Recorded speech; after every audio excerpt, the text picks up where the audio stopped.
Hello, this is Algebra Lesson 26. We're going to be learning how to use factoring to graph the parabolic shape for a quadratic function.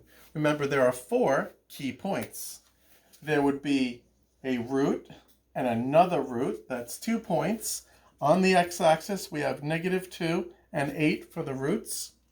We also have this point, the turning point, also called the vertex. That's pretty bad handwriting. And that would be this point right here. That's 3, -7.8. And we also have a fourth point right here where the parabola intersects the y-axis. That's called the y-intercept. So we have two x-intercepts, one y-intercept, and a vertex. Let's begin with example number 1, which is in your lesson. Example number 1 is the function x squared minus 3x minus 10. The first thing you should always do is set it equal to 0 and try to factor. The first kind of factoring that we learned is the greatest common factor, the GCF. For example, can I divide by a certain number or letter in all three places? Can I divide by x, divide by x, divide by x? No, x is not a common factor. Can I divide by 2, divide by 2, divide by 2, maybe even 3? No, the GCF is not going to work. So we move into the other two types of factoring, dots and tram. Since this is a trinomial, 1, 2, 3, we're going to be using the tram method. The tram method is we find factors of 10 that add or subtract to make 3.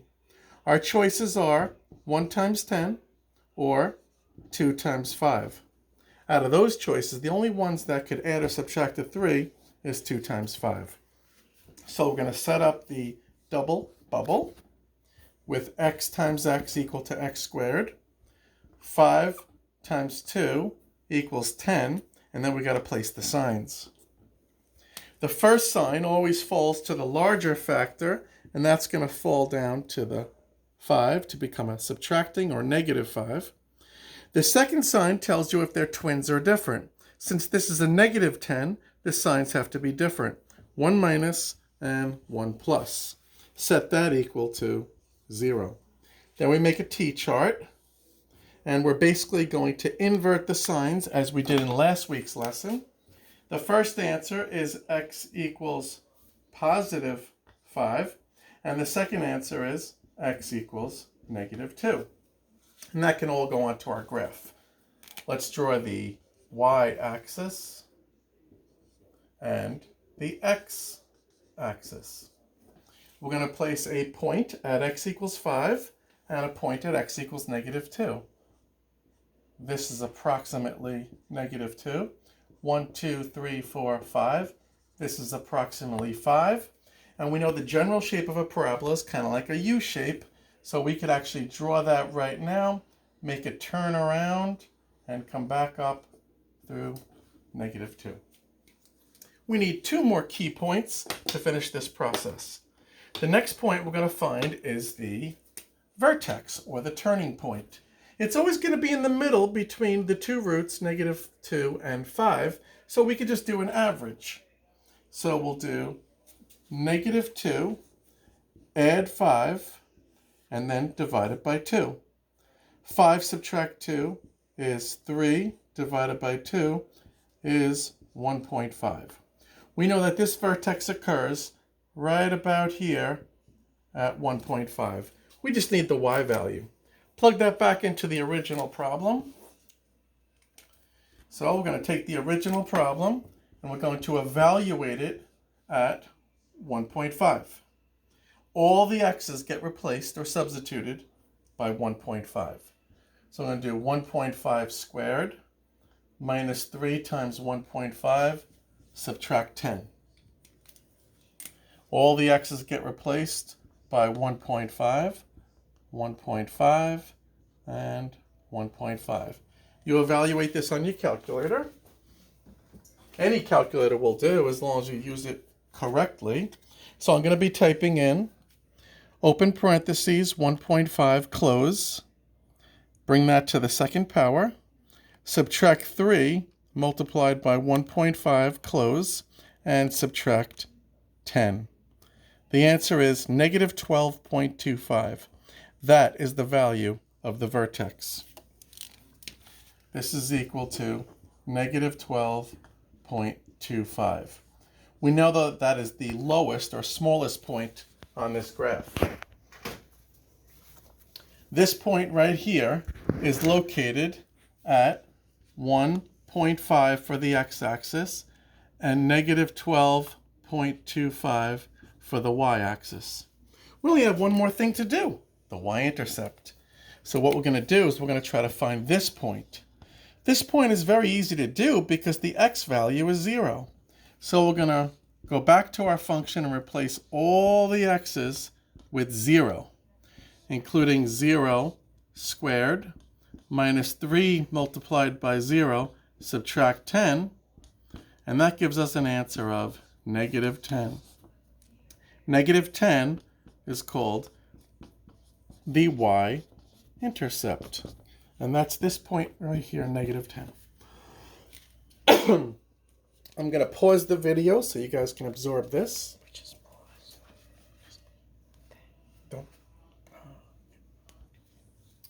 Okay, that was our first example. We have one more example for today, and then you'll be ready to try the practice examples.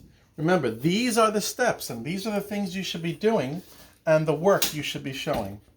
If you could show all this work on all the examples, then you are successful today. Even the multiple choice questions require this kind of work. Example number 2, we have a function equal to negative 3x squared, subtract 6x plus 72. Once we see x squared, we know it's going to be a parabola because it's quadratic. Step 1, set it equal to 0 and see if we can divide out a greatest common factor. I like to try to use the number in front, the coefficient on the quadratic term. For example, do all the terms divide by 3? Yes, they do. Because this is negative, I'm actually going to use that as well. My greatest common factor is going to be negative 3. Take out my calculator.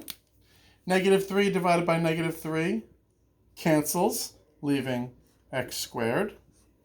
Negative 6 divided by negative 3 is positive 2x. And 72 divided by negative 3 is negative 24. Don't forget a few things. When you are factoring with the greatest common factor, you must put parentheses around it. Put your greatest common factor in the front and set the problem still equal to 0. We have one more kind of factoring here. Since it's a trinomial, we'll be using the trim method. Okay, set up your double bubble. X times x always multiplies to x squared. Factors of 24 that add or subtract to make 2. We could do 1 times 24, 2 times 12, 3 times 24, 3 times 8, 4 times 6. Which of those factors will add or subtract to make 2? In this case, the only choice is 4 and 6, because 6 subtract 4 is 2. Okay, so our factors are going to use 4 and 6. The first sign always falls to the larger factor. It will land in the positive 6. The signs, since the last number is negative 24, the signs have to be different. 1 plus and 1 minus. Don't forget the basics. For example, the greatest common factor, negative 3, is a coefficient in the front, and it's equal to 0 in the back. Then you make your t-chart, and your answers will be x equals positive 4 and x equals negative 6. Those can immediately go on your graph. So for example, if I was graphing this parabola, I know that negative 6 will be on the x-axis, positive 4 will be on the y-axis, and I'm about to draw the parabola shape, but wait a second. This parabola begins with a negative 3. That means it is an upside down parabola. So instead of drawing that kind of parabola, I'm going to draw this kind of parabola. So here's my parabola, coming around, turning around, and coming down. These are just sketches to show that we understand the main idea. We have 2 more things to do. We found the 2 roots, which are the x-intercepts, and we have 2 more things. the y-intercept, and also the vertex or turning point. I'm going to erase this work. If you need to see it, hit pause on your video.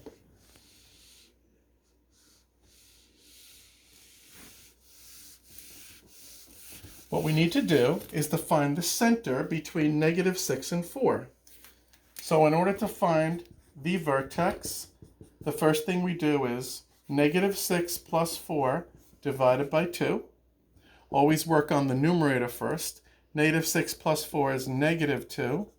Divided by 2 is -1. -1 is the location of the turning point or the vertex of the parabola. Now we evaluate that to get the y value or the output. In the original problem, x is getting replaced by -1. We also have a -3x squared minus 6x plus 72. All the x's are getting replaced by -1. We're going to work that out using our calculator.